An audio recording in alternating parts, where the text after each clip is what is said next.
Hey everyone! Welcome back to the channel. Today, we're diving into the fascinating world of robot repair, a skill that's becoming more and more valuable as robotics technology advances. If you've ever wondered how to diagnose and fix a malfunctioning robot, stick around, because I'll be walking you through the entire process step by step.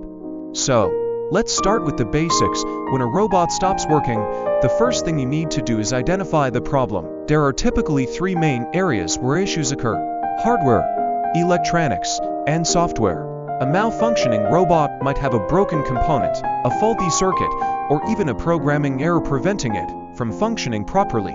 Now, let's take a look at this robot. It's not responding, no movement, no lights, completely unresponsive. This tells us that there's likely an issue with the power supply or internal wiring.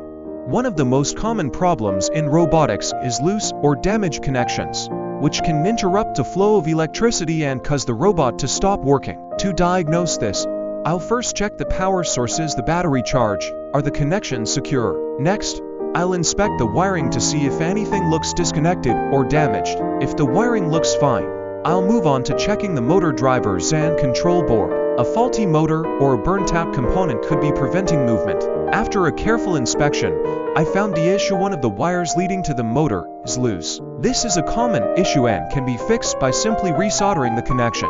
In some cases, if a wire is completely damaged, replacing it is the best solution. Now that we've repaired the connection, let's move on to testing. Whenever you repair a robot, it's crucial to test each component separately before powering up the whole system. I'll start by checking the voltage across the circuit to make sure everything is receiving power properly. Then, I'll run a basic test program to see if the motors and sensors respond correctly. Moment of truth, let's power it up. And, yes, it's working again. This is why troubleshooting is such an important skill in robotics.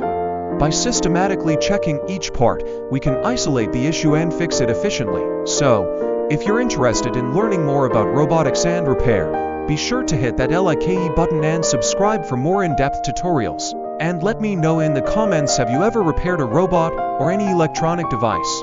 What was your experience like? See you in the next video.